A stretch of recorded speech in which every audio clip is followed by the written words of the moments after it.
first to Dubai in maybe 1980, something like that.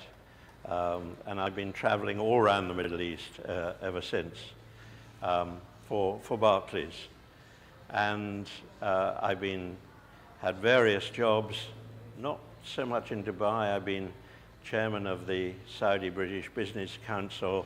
I've been chairman of Barclays in Egypt. And I've had a job on liaising with between the British government and Kuwait. So I've had various jobs around the Middle East. And it was a bonus for me, actually, when I joined Shug at Testhouse, to find that actually we had a growing Gulf business. I didn't know that when I first joined Shug, but I hope that some of my contacts around the Middle East actually have been useful to Testhouse.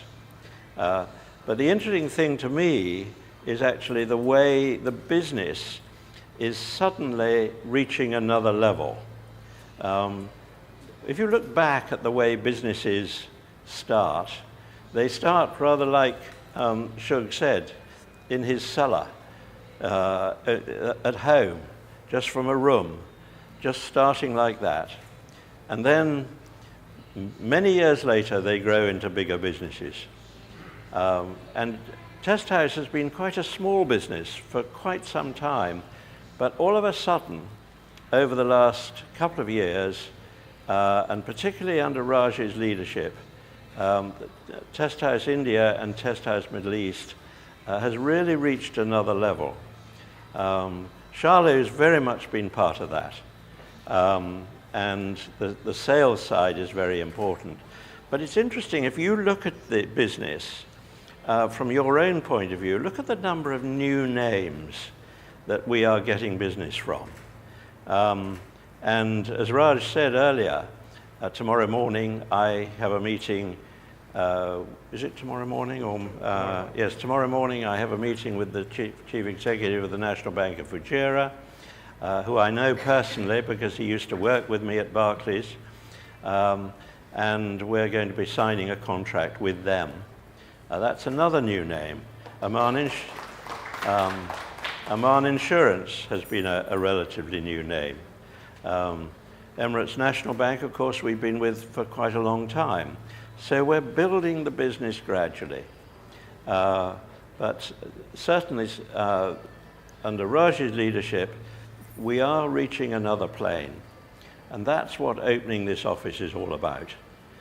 Because it does make a difference to the clients when they feel that we are investing in the country and not just delivering services from somewhere else.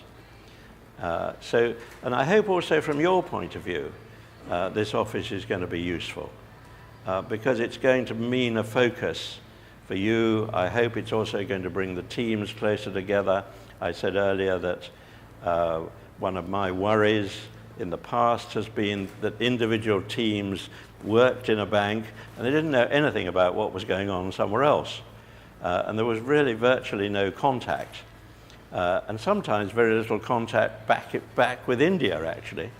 But hopefully that's changing. And we can set up a structure that links you better into the company and is more aware of problems that may arise with the customer, because there will be. I mean, not every contract goes perfectly from start to finish. We all know that. There will be issues. And as Raj has said and Shug has said, you will find that the management of your banks or the institutions where you're working does change. And they have different attitudes to testing. And we've got to be able to survive that. We've got to know them, know what the policies of the banks are, of the institutions are, so that we're aware of the change. But ultimately, I'm afraid it all comes down to you. And it all comes down to whether you on the ground are successful. If you are, we will get other contracts. That's the way you get contracts. You get them because you're good at doing the job on the ground. You don't get them just because you happen to know somebody. You get them out of skill. And you're the people who deliver the skill. So thank you for that. I'm thousands of miles away in London. You're the people who are important, not me. I can add value, a certain amount to the company, but I can't do the work. And by the way, I haven't a clue how to do testing. I do know, because I've been chairman of a large company that depends on technology, I know how important technology is. And I know quite a lot about it, but I certainly don't know how to do your job. So thank you very much indeed, and thank you for coming. I'm privileged to be here. I hope that as a result of my visit here, we can get even more business. As I said earlier, I know one we're getting, which is National Bank of Fujairah. Well, I hope we are. I think we are, aren't we, Raj? We've had confirmation, yes, but I don't think it's signed. Is that right? Tomorrow I'm there to do that. Okay. Just there to do that.